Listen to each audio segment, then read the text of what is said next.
Assalamualaikum warahmatullahi wabarakatuh. Alhamdulillahirabbil alamin wa bihi nasta'in ala umuri dunya waddin. Wassalatu wassalamu ala asyrofil anbiya'i wal mursalin wa ala alihi wasrohbihi ajma'in, amma ba'd. Ayuhal mustami'un al-kiram, yanda, bunda, serta ananda yang saya sayangi dan saya banggakan. Alhamdulillah, tidak terasa kita sudah sampai di pertengahan bulan suci Ramadan. Likulli syai'im maziyah, segala sesuatu punya kelebihan. Dari sekian bulan, Allah juga memberikan kelebihan, memberikan keistimewaan, yaitu pada bulan suci Ramadan, di mana pada bulan suci ini selain Allah mendatangkan rahmat, Allah juga mendatangkan ampunan. Allah juga membuka pintu selebar-lebarnya bagi hambanya yang ingin bertaubat. Yanda, bunda, serta ananda yang saya sayangi dan saya banggakan, manusia tak luput dari yang namanya khilaf dan kesalahan, karena sifatnya al-insanu mahalul khoto' wa nisyan. Bahkan menurut Imam Ghazali dalam kitabnya Ihya Ulumuddin, ada 4 sifat pembangkit dosa yang dimiliki oleh manusia, yaitu sifat yang pertama, sifat rububiyah. Apa itu sifat rububiyah?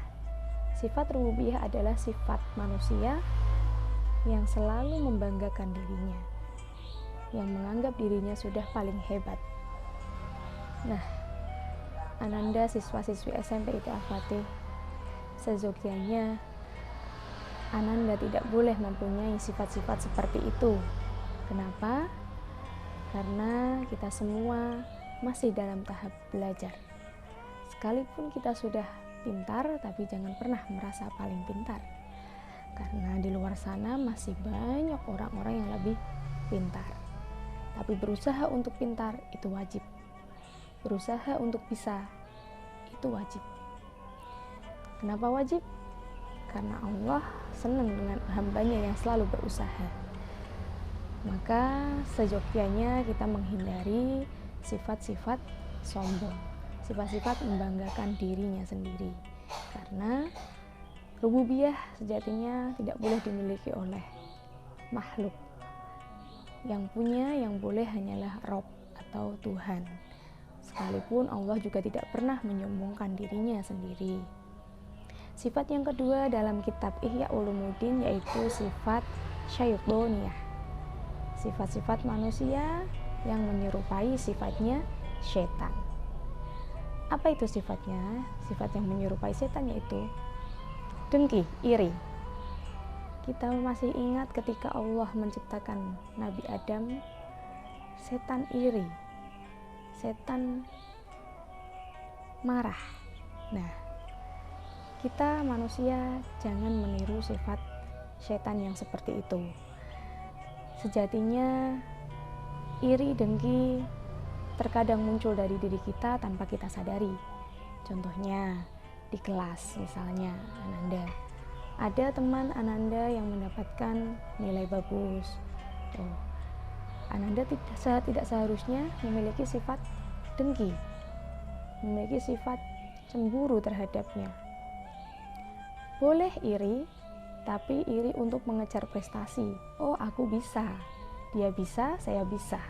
Karena kita mendapatkan pelajaran yang sama, kita makan nasi sama, pakainya karbohidrat juga. Nah, motivasi dari iri itu yang diperbolehkan, bukan sifat irinya. Sifat yang ketiga dari kitab Ihya Ulumuddin yaitu sifat bahamiyah. Apa itu sifat bahamiyah? Sifat bahamiyah itu sifat-sifat yang memiliki atau menyerupai sifat-sifatnya binatang. Binatang itu tidak punya pikiran, hanya punya insting. Dia maunya perutnya kenyang saja. Tapi kita manusia diberikan hati, diberikan pikiran, diberikan akal oleh Allah Subhanahu wa Ta'ala, sehingga kita tidak boleh hanya memikirkan kesenangan kita sendiri. Kita tidak boleh memikirkan kepuasan diri kita sendiri, memikirkan perut kita sendiri. Dari sifat ini nanti banyak sekali dosa yang akan mengikuti. Contohnya, egois. Seringkali kita lupa, terkadang kita egois terhadap teman, kita egois terhadap sesama. Padahal berbagi itu lebih indah. Bukan begitu, Ananda? Nah, sifat yang keempat yaitu sifat sabu'iyah. Apa itu sifat sabu'iyah? Itu bagian dari sifatnya binatang juga, yaitu buas. Nah, binatang itu tidak pandang bulu ketika dia ingin menerkam mangsanya. Predator itu tidak pandang bulu, oh ini kijang, ini jerapah, ini enak, ini nggak enak. Asal dia melihat mangsanya, pasti diterkam. Tapi kita manusia punya akal dan pikiran. Jadi kita seharusnya sebelum melakukan sesuatu, kita memikirkan dahulu perbuatan kita. Apa imbasnya, apa dampaknya. Tidak selayaknya kita merampas kebahagiaan orang lain. Tidak selayaknya kita merampas yang bukan milik kita. Nah, kurang lebihnya seperti itu tentang sifat yang terakhir tadi, yaitu sifat sabu'iyah. Ananda, Yanda, Bunda yang saya hormati dan saya banggakan, di bulan yang penuh maghfirah ini seyogyanya kita berbondong-bondong untuk memohon ampun. Kita bermuhasabah diri, mengingat-ingat, flashback dosa apa yang kita perbuat hari ini, dosa apa yang telah kita lakukan kemarin. Jika setiap hari kita bermuhasabah diri, insya Allah kita senantiasa memohon ampun pada Allah, senantiasa mengetuk Allah, mengetuk pintu maaf Allah, karena Allah juga Maha Pengampun.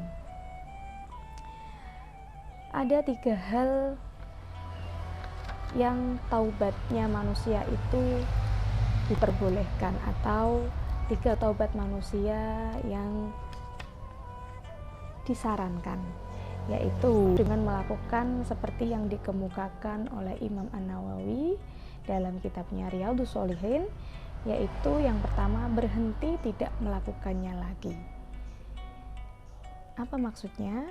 Ketika kita melakukan kesalahan dan kita menyadari hal itu salah, maka kita tidak boleh mengulanginya lagi.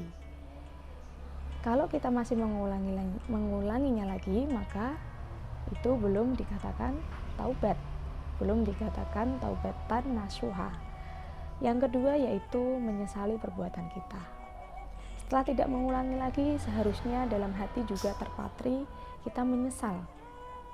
Menyesal, ketika timbul rasa menyesal, pasti kita berjanji pada diri sendiri bahwa kita tidak akan mengulanginya lagi.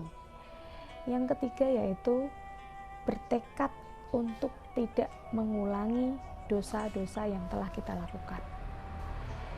Jika ketiga hal tersebut dilakukan oleh kita, hamba Allah, insya Allah taubatan nasuha itu akan tercapai, dan Allah akan membukakan pintu maghfirahnya, membukakan pintu ampunannya kepada kita semua.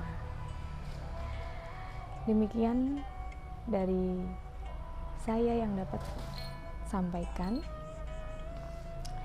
Kurang lebihnya saya mohon maaf jika terdapat kesalahan dan kekeliruan dalam menyampaikan pesan pada kali ini. Di kota Berlin banyak melati putih buat seremoni. Yanda, Bunda, serta Ananda yang saya sayangi, semoga yang saya sampaikan hari ini merasuk dalam sanubari. Wallahu muwaffiq ila aqwamit thoriq. Wassalamualaikum warahmatullahi wabarakatuh.